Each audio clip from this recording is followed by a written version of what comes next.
Hello viewers, in this video I would like to discuss CR equations or Cauchy-Riemann equations or conditions, and these conditions are required to check whether given function is analytic or not.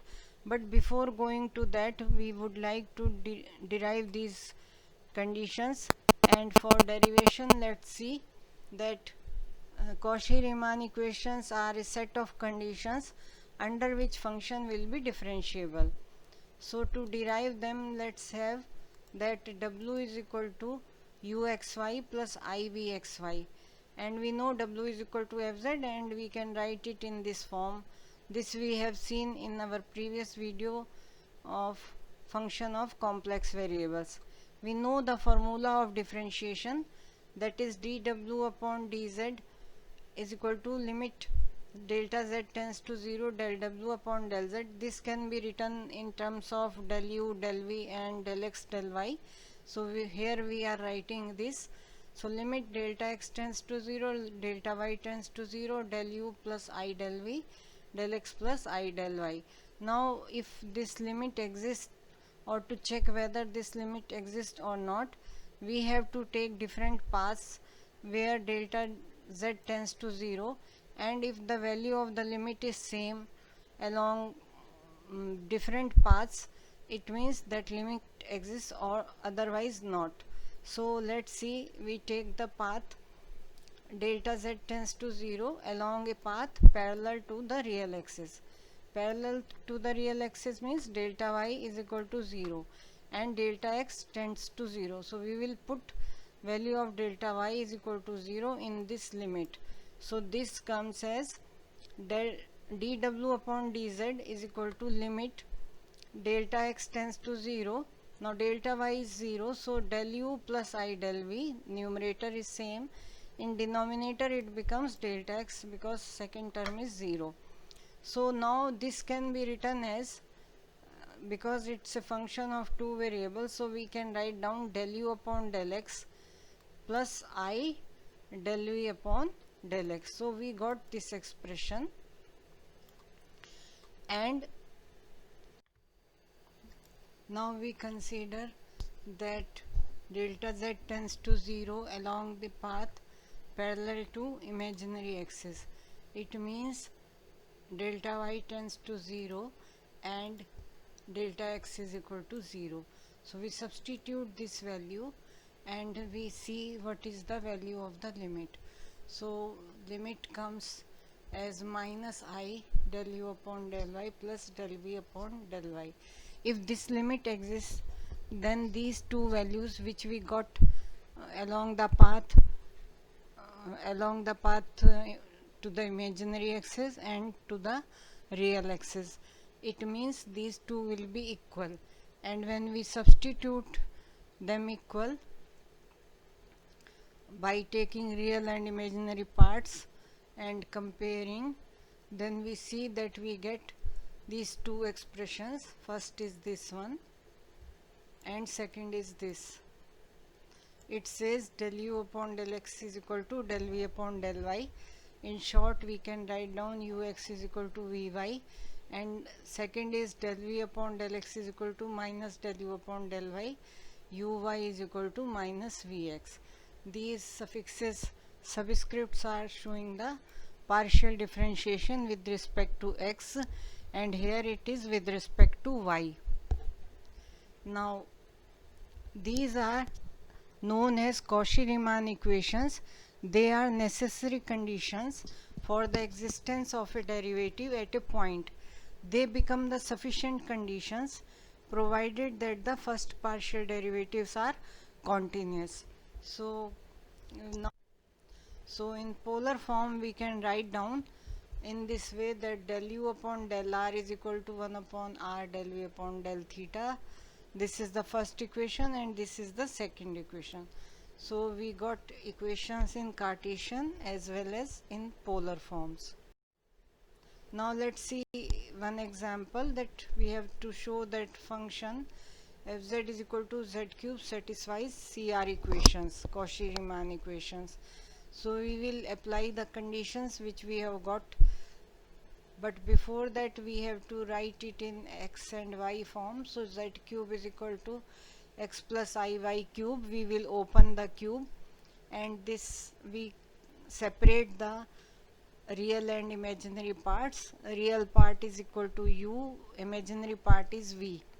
So we will differentiate u with respect to x and y, and similarly we will differentiate v with respect to y and x.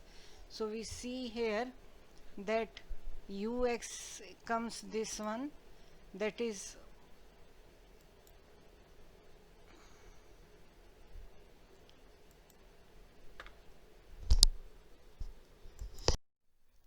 let's see one more example. Show that function fz is equal to z bar and mod z square satisfies CR equations. We know z bar is conjugate of z. If z is equal to x plus iy, so z bar is x minus iy, and mod z is equal to under root x square plus y square, and mod z square is x square plus y square. So we write down these in terms of x and y and separate the real and imaginary parts, and then differentiate with respect to x and y and see whether CR equations are satisfied or not. So let's start with z bar. Z bar is equal to x minus iy, and when we separate the real part, it is x u xy is equal to x v xy, that is coefficient of y is minus y. We differentiate with respect to x, del u over del x is 1 and del v over del y is minus 1. These two are not equal, which is the first equation of CR equations. So it means CR equations are not satisfied, it is not differentiable. And fz is equal to mod z square, which is x square plus y square.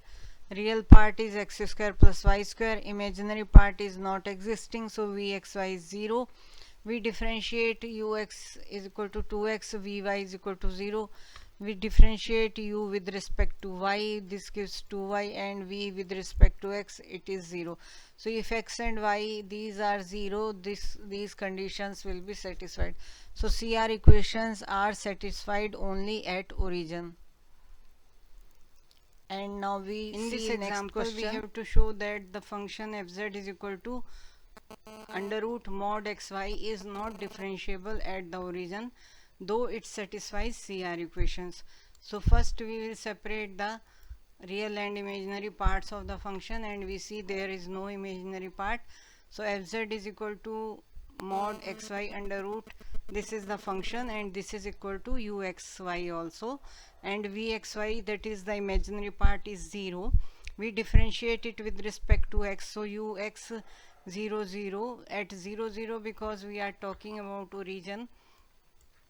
So limit delta x tends to 0, u del x means x plus del x y, and here y is 0, x is 0, so this becomes delta x 0 minus u xy, that is 0 0, x 0 y 0 upon delta x is equal to limit delta x tends to 0, 0 upon delta x. Why is it so? Because when we substitute in uxy delta x and 0, this becomes 0, and when u 0 0, then also 0, so numerator is 0, in denominator it is delta x, which is 0. Now we differentiate it with respect to y, and delta y tends to 0, so uy 0 0, that is xy are 0 0, and ux y plus delta y, so y is 0 and x is 0, so when x is 0, this 0, y is 0, plus delta y, we get this minus uxy, both of them are 0, x and y, so 0 0 upon delta y is equal to limit delta y tends to 0 upon del y, because again we substitute u 0 del y in u, we get 0, u 0 0 is 0, so numerator is 0 and denominator delta y is 0. So we got the first equation of CR, which is satisfied. Now we see second equation, that is we differentiate v with respect to x, the value is 0, v with respect to y, it is 0, so both of the CR equations are satisfied. So we can say that CR equations are satisfied. Now let's check for differentiability at the origin. For differentiability, we will use the formula that f dash z is equal to limit z tends to 0 f z minus f0 upon z. So here we have fz as mod xy under root and f0 is 0. So we substitute these values and see this becomes x tending to 0, y tending to 0, mod xy under root upon x plus iy, z is equal to x plus iy. Now we will see whether this limit exists or not, or having same values for different paths, or is it depending on a parameter, say m. So let's take a path along y is equal to mx and we substitute y is equal to mx in the limit. So this becomes limit x tending to 0, y tending to 0. X we have taken common in numerator, because when we substitute here y is equal to mx, this becomes x square and m to the power half. So numerator is this, in denominator we take x common, because when we substitute y is equal to mx we can take x common. This is 1 plus im. Now this x will be cancelled out in the numerator and denominator, which will be equal to m to the power half 1 plus im, and it is depending on m, so m may take any value, therefore function is not differentiable because this limit is analytic not function. A function fz is equal to uxy plus ivxy of a complex variable z is said to be analytic at a point z0 if its derivative f dash z exists at a point z is equal to z0 and at every point in some neighborhood of z0. The terms regular, holomorphic and monogenic are synonyms of the term analytic. A necessary condition for the function fz is equal to uxy plus ivxy to be analytic in the region R in the z plane is that Riemann equations ux is equal to vy, uy is equal to minus vx are satisfied at every point in R if the first partial derivatives, that is ux vy, uy vx, are continuous in R. Then Cauchy-Riemann equations are sufficient conditions for the fz to be analytic. So the real and imaginary parts of analytic function are called conjugate functions. Thus if fz is equal to uxy plus ivxy is analytic function, then uxy and vxy are conjugate functions. Let's do this example. Show that z square is analytic. We know z is equal to x plus iy. We substitute value of z in this z square and separate the real and imaginary parts. So we get x square minus y square as u and 2xy as v. So we apply now partial differentiation with respect to x and y, that is CR equations. So del u over del x is 2x, which is equal to del v over del y. So first CR equation is satisfied. Now we check for second CR equation. So del u over del y is equal to minus 2y, and which is equal to del v over del x with minus sign. It means CR equations are satisfied. Now we check for differentiability. F dash z is equal to limit delta z tends to 0 fz plus delta z minus fz upon delta z, which is equal to ux plus ivx. So we see that this comes as 2z when we substitute value of ux and vx in this expression, and which is expected because the function is z square, and when we differentiate it we get 2z. So f dash z exists, and we see that u variable, that is depending on x square and y square, v is also depending on x and y, therefore these are continuous. Their derivatives, that is del u over del x, is depending on x. Similarly del v upon del y is depending on x, del u over del y is depending on y, and del v upon del x is also depending on. So they are continuous functions. So they are satisfying CR equations.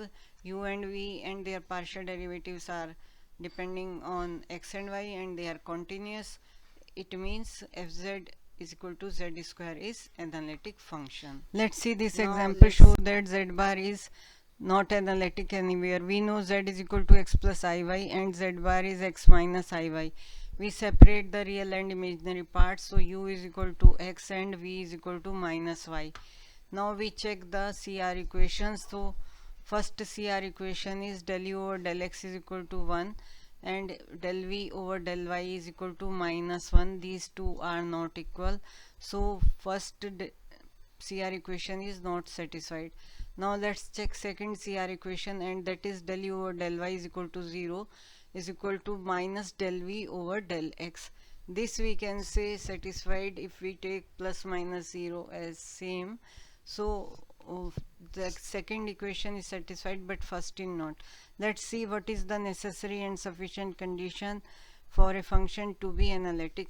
So necessary condition is that function is analytic in a region R in Z plane, that Riemann equations that ux vy they are equal and uy is equal to minus vx, this is satisfied. So here it is not satisfied, so z bar is not analytic. Let's see what is sufficient condition. Sufficient condition says that ux vy uy vx they are continuous. They are not continuous. Here we can see this is 1 minus 1, these are the constant values 0, so they are not continuous, though this condition is not required because first is not satisfied, necessary condition is not satisfied. So we can say that z bar is not analytic anywhere. We can solve this question by seeing the derivative of the function also. So alternatively we can solve it as, we see that f dash z is equal to limit z tends to 0 fz plus delta z minus fz upon delta z, and if this limit exists and independent of the manner, that is independent of the path in which delta z tends to 0, then it is analytic, otherwise not. So we will check the limit values. What is the value of f dash z when we take two different paths? So this is the limit formula after substituting the function. So when we substitute it in terms of x and y, this gives limit delta x tends to 0, delta y tends to 0, x plus iy plus delta x plus I delta y minus x plus iy upon delta x plus I delta y. Now we simplify it and we get this expression. We take two different paths, delta y tends to 0, it gives us 1 after putting delta y 0, and when we take delta x tends to 0 we get value minus 1. So this is the limit and we get its value minus 1. These two are different, values are 1 and minus 1. It means it is depending on the path in which delta z tends to 0. It means derivative does not exist and function z bar is not analytic anywhere. Let's do this example. Show that the function fz is equal to x cube 1 plus I minus y cube 1 minus I upon x square plus y square when z is not equal to 0 satisfies the CR equation at z is equal to 0, and we have to check that function is analytic at z is equal to 0 or not. Justify your answer. So we see the partial derivatives with the help of definition. So ux, that is del u over del x at 0 0 is equal to limit delta x tends to 0 u x plus delta x, x is 0, so 0 plus delta x comma y, y is 0 minus u x y, x y are 0, so u 0 0 upon delta x. So this comes basically limit delta x tends to 0 delta x cube. When we substitute u delta x 0 in the function, we get delta x cube upon delta x square, and in denominator delta x is 0, so this comes, when we go along x-axis it comes 1, delta x cube upon delta x cube is 1. Now we find out del u over del y at 0 0, x is 0, y is equal to 0, limit delta y tends to 0 and u0 y plus delta y minus uxy, that is u00 upon delta y, is equal to limit delta x tends to 0, delta y tends to 0, minus delta y cube upon delta y square upon delta y. This comes minus 1 along y axis. Now we check Vx, that is del v over del x at 0 0 is equal to limit x delta x tends to 0 v0 plus delta x, that is x plus delta x, comma y 0 minus vxy xy are 0, that is y v00 upon delta x is equal to limit delta x tends to 0, delta x cube upon delta x square upon delta x is equal to 1 along x axis. Similarly, we calculate vy at 0 0 and we find out this value, which is 1 along y axis. It means CR equations are satisfied at z is equal to 0. Now we will check whether function is analytic or not. For that we will check whether its a derivative exists at z is equal to z0 or not, and at every point in some neighborhood of z0. For that we will use definition, and by definition we will see the analyticity of the function. So this is f dash z is equal to limit delta z tends to 0 fz plus delta z minus fz upon delta z. At 0 we can write in simple form, in this form, and when we take the path along y is equal to x, this is the limit which we get when we substitute in place of y, we substitute x, we get the limit value as 1 plus I by 2, and when we take the path y is equal to 0, then we see the limit value is different. It means f dash 0 is not unique, it does not exist.